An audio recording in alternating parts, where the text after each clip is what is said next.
அனைவருக்கும் வணக்கம். நல்ல வெயில் காலம் நடந்துட்டு இருக்கு. இன்னமும் நம்ம சூடான ஆகாரங்களை தான் சாப்பிட்டுட்டு இருக்கோம். அதனால சீக்கிரமாவே வயிற்று வலி, சிறுநீரக தொற்று, அம்மை போன்ற நோய்கள்லாம் நம்மளை வந்து ஒட்டி கொள்கின்றன. இதுல இருந்து வெளியில வர நிறைய மருத்துவ வசதிகள் இருந்தாலும் ஆன்மீக பலமும் நமக்கு தேவைப்படுகிறது. அதனால எல்லாம் வல்ல ஈசனை நம்ம வழிபட்டா நம்மளை பிடித்த உஷ்ண நோய்களும் இரத்த கொதிப்பும் சீக்கிரமாவே நம்மளை விட்டு போயிடும். கும்பகோணத்துல இருந்து காரைக்கால் போற வழியில திருவேழி மிழலைக்கு பக்கத்துல அன்னியூர் இருக்கு. அங்க சிவபெருமான் அக்னீஸ்வரரா காட்சி தரார். தன்னை வழிபட்ட அக்னி பகவானுக்கு கைகளையும் நாவையும் கொடுத்த சிவபெருமான் அக்னி பகவானை போலவே யார் வந்து இங்கே என்னை வழிபடுறாங்களோ அவங்களுடைய நோயை நான் தீர்த்து வைப்பேன்னு அவர் உறுதி அளிக்கிறார்.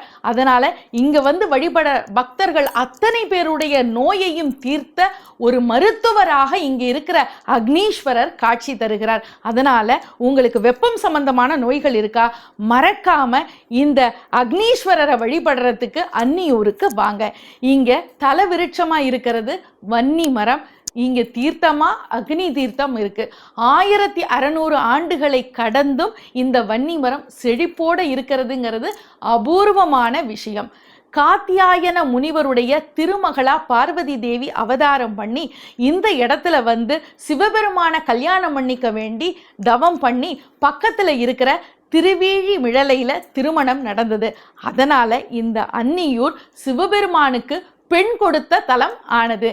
இங்க இருக்கிற பார்வதி தேவி கௌரி பார்வதி என்று இங்க இருக்கிற அம்பாள் அழைக்கப்படுகிறாள்.